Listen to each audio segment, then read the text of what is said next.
Hi guys, I want to talk to you about these little mini greenhouses that I got here. Well, they're not mini greenhouses, they're clear baskets that you can purchase at any hardware store pretty much. But what these have been doing for me is, like I say, I don't want this crowding up my house, inside the house, So what I've done is I put these outside during the day, and eventually I plan on, when the temperatures start staying above 5 degrees at night, I'm just going to leave them out at night. And what happens here is the temperature outside here right now is about 1 degree Celsius, but earlier today it was -2 and a 50-kilometer-an-hour wind, and inside those baskets 25 degrees Celsius. So as long as the sun's out, But when the sun goes away, you don't want to do this on a cloudy day, because if there's no energy going into those buckets, it's just going to freeze. Everything's going to freeze solid.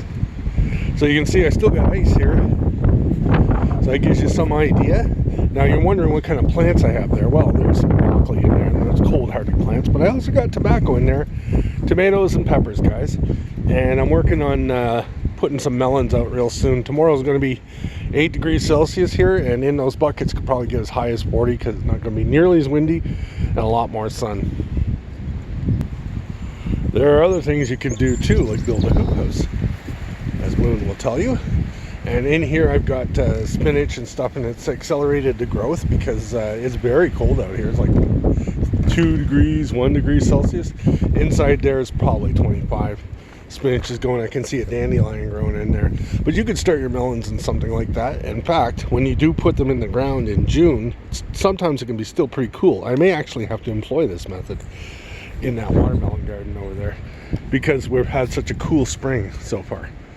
So you can do things to warm up the temperature inside those hoops, and of course the wind is down. So if you want, on a cool day, or a warmer day, you're gonna want to let those plants get the wind and knock them all around, because they need that for stem development and stuff.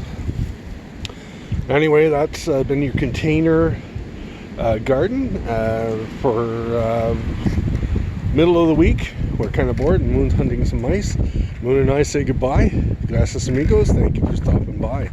Rob out.